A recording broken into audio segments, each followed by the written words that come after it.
when you get given opportunities and opportunities to speak, opportunities to have an impact, opportunities to do something difficult, useful, challenging, whatever, take the opportunity.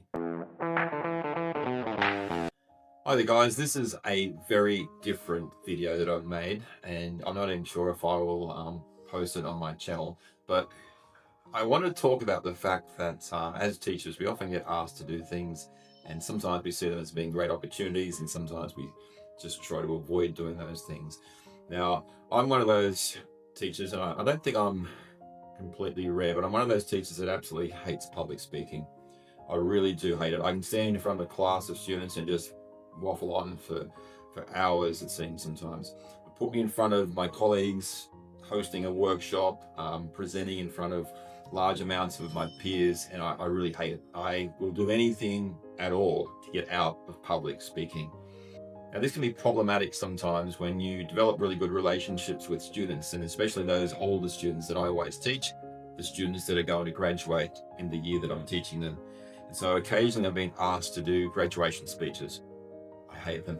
I was asked to do a speech in my first year. It wasn't for graduation, but in the Philippines, it was a National Day speech in front of a big audience, and I absolutely hated it. I did it, I got through it, but I hated it. And over time, I think I've enjoyed doing speeches less. I've done prom speeches, and I have actually done graduation speeches in the past as well, but I've also gotten out of them. And often students are asked, who would you like to be your speaker? And when you get asked, it's a big honor, and you should take that opportunity. But as the years have gone by, I've really dreaded it. And it really diminishes the experience of graduation, because I'm stressed for weeks in advance, and I'm sitting there sweating knowing I'm about to be called up on stage. I had to present diplomas to my daughters on stage for graduation. Luckily I wasn't making speeches, but that was fun. That was okay. But anyway, what's this video really about? Well, last year I was quite close to the graduating class last year, and I was asked to do the graduation speech. And my head of school, or my principal in fact, came to me and he asked me, he said, oh, you know, you got a lot of votes. The students really want you to do the graduation speech. And I said, no, sorry, I can't do it. I really would rather not do it. It will kind of ruin the end of the year for me, or ruin the occasion. I get so stressed about these things. I know it's sometimes like a phobia. It's something I'm getting really bad at. Please, can someone else do it? And so he asked another teacher, and in hindsight, it was actually really, really great, because he asked a teacher, Park Eason, and so Park did the graduation speech in his own style, did it really well.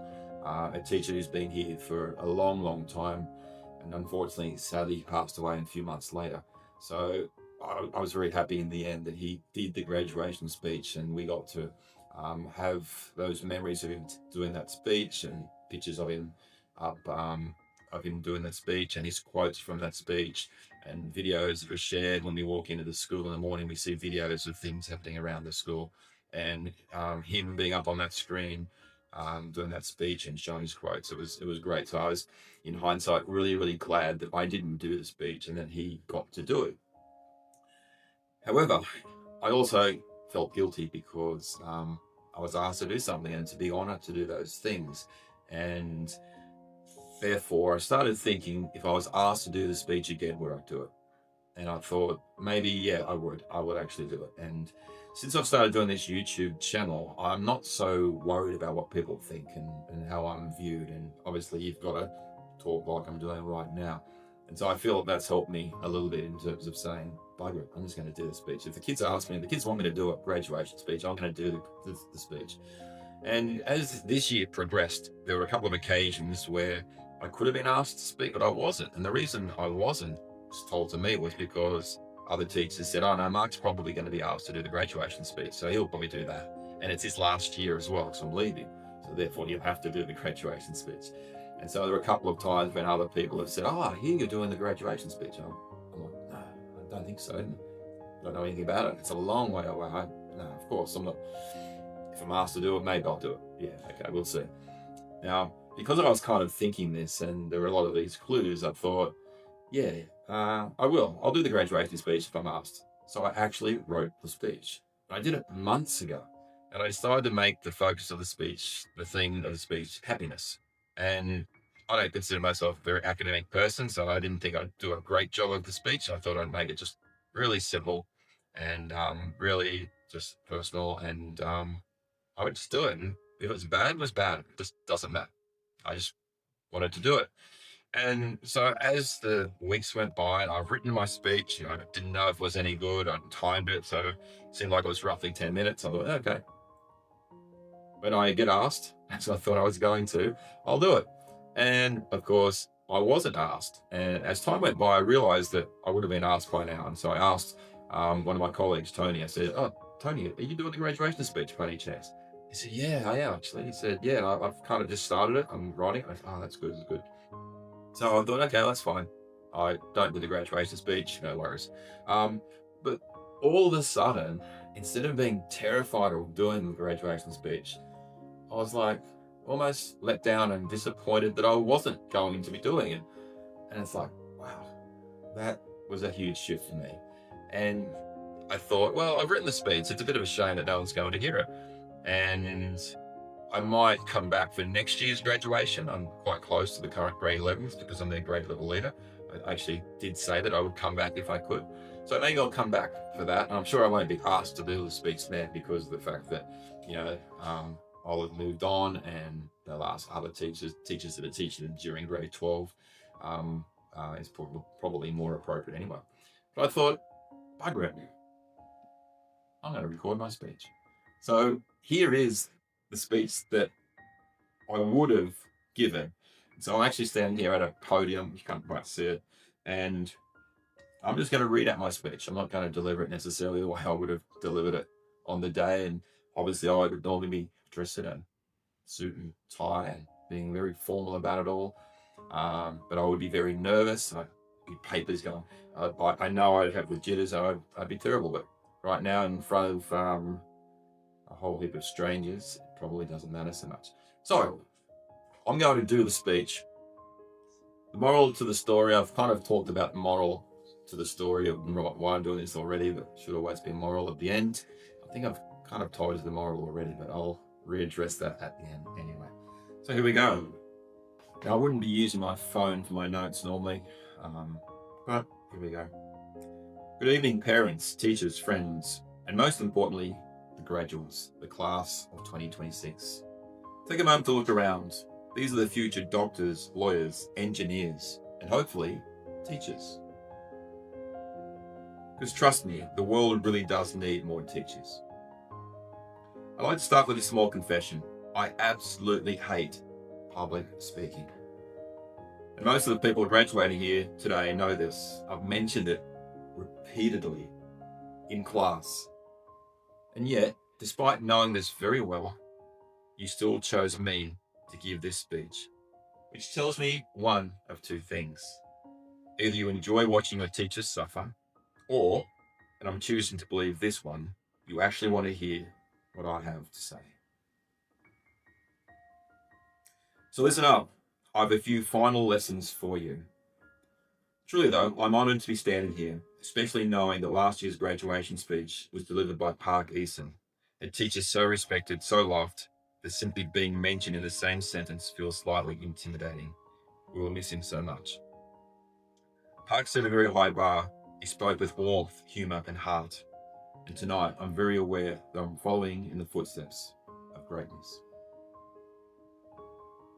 And in a way, that's exactly what you're doing too. You are stepping forward after those who came before you into a future that is exciting, uncertain, and entirely your own. Today's a big day. You've finished school, you've survived exams, deadlines, group projects where one person did all the work, and years of being told to put your phone away. That alone deserves a round of applause. Now, graduation speeches usually do one of two things. They either try to scare you about the future, or they pretend life is a Disney film where everything magically works out. I'm going to try something different. I want to talk about happiness. Not the Instagram version, not the smile all the time version, and not the loud celebratory kind you feel later tonight. Although please enjoy that. I mean the real, useful kind, the quieter, long-lasting kind that shapes the direction of your life. As your teacher, I've watched you analyze case studies, wrestle with mark schemes, survive IAs, the EE, TOK essays, and somehow asked everything and nothing at the same time. And of course, CAS, which prove that reflection can, in fact, be more exhausting than the activity itself.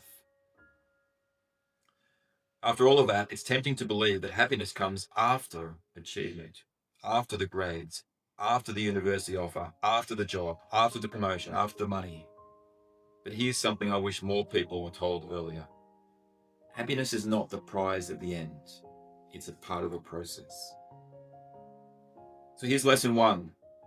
Happiness is not something you find. It's something you build. Arthur C. Brooks describes life as a startup, and you are the founder. No instruction manual, no guaranteed funding, plenty of unexpected problems, but also enormous potential. And like any startup, success depends on what you choose to measure. But most people measure the wrong things. Here's the truth they don't put on motivational posters. Achieving goals and being happy are not the same thing. You can win prizes and still feel empty. You can fail and still live a deeply meaningful life. Happiness doesn't come from collecting achievements. It comes from how you live while you're chasing them. So what actually makes people happy? Not fame, not money, not perfect exam results. Research consistently points to 4 things: enjoyment, satisfaction, meaning, and love. Notice what's missing from that list? No salary figures, no follower counts. Which brings me to lesson 2. Progress makes you happier than success. You don't feel happiest when you arrive. You feel happiest when you're moving forward, when you're learning, improving, and working on something that matters to you. That's why finishing an exam feels good, for about 15 minutes, and why learning a skill you care about can motivate you for years. So don't obsess over the destination. Obsess over whether you're growing. Lesson 3 is one you'll probably ignore at first, but remember it anyway. Failure is not the opposite of happiness. Avoiding failure is. You are going to fail repeatedly, occasionally, spectacularly, and that's normal. What makes people miserable isn't failure itself, it's believing that failure says something about who they are. It doesn't. Failure is just information. It's feedback, it's proof that you tried something hard enough to matter. If you never fail, you're playing far too small. And remember this, you don't need to be happy all the time to live a happy life. Good life includes stress, disappointment, boredom, and uncertainty. Those aren't signs you're doing it wrong, they're signs you're human. Happiness isn't a mood, it's a direction. So as you leave this place, don't ask, will this make me successful? Ask instead, will this help me build a life I actually enjoy living? Which brings me to lesson 4. Don't waste your life doing things you hate just to impress people you don't even like. Time is the one thing you can never earn back, so spend it carefully on things that matter. And finally, lesson 5. Your relationships will matter more than anything else you achieve. Years from now, you won't remember most of your grades, you won't remember half your assignments, but you will remember who believed in you, who laughed with you, who showed up when things were hard, and who showed up for you too. Invest in people, call them, visit them, be present. Put the phone down occasionally. Happiness grows in connection, not in isolation. Which brings me back to Mr. Park. Through the way he taught and the way he lived, he reminded us that impact isn't measured only in outcomes, but in the people you influence along the way. And that's the kind of greatness you are now stepping towards. So don't aim for a perfect life, aim for a meaningful one. One with courage, with kindness, with room to change direction. One that still feels worthwhile when things don't go exactly to plan. Graduates, your life startup begins today. There will be risks, mistakes, pivots, and moments when you have absolutely no idea what you're doing. just like the rest of us. It's not a problem. That's the point. Class of 2026, you are ready more than you think. You carry the space with you, and now you carry its legacy forward. Congratulations. We are proud of you. We'll miss you. May you build a life that is not just impressive, but genuinely happy. Thank you. Okay, so I don't know if anyone's watching this or if I've even posted it, but what's the moral of the story? Graduation speeches are pretty cool. Last week, Tony, the English teacher that did the graduation speech, did a great job. It was really, really good. It was better than I could have done, I'm sure. It was very heartfelt and personal, and the kids loved it. But the moral of the story for me in terms of this is when you get given opportunities to speak, opportunities to have an impact, opportunities to do something difficult, useful, challenging, whatever, take the opportunity. Otherwise, you'll have regrets. And I regret, in a way, not doing the speech last year, even though it turned out really good and the park got to do it. But I have knocked back those opportunities before, and therefore I've missed the opportunity to share how I've felt about a group of students and to give them some things that maybe they can take with them that might be useful and even more valuable than the speech that they heard on that particular night when I chose not to do it. So when you're given an opportunity, take it. If it's hard, if it seems like it's difficult, it's probably just because it's worthwhile. And it makes me realize that the advice I gave in the speech that I just read, I hadn't always been following that same advice. Life isn't meant to be always happy. There are meant to be struggles and challenges. And if sitting nervously waiting to do a speech is the most difficult challenge I'll ever have to face, then I should just do it. And so should you when you're given an opportunity, a challenge. And if you're on this channel because you're an international teacher or planning to be an international teacher, there will be many, many opportunities to have an impact, whether it be to speak or to impact people's lives. Just take those opportunities. And if you're given opportunities to take jobs that other people might not take, then maybe that will be life-changing for you as well.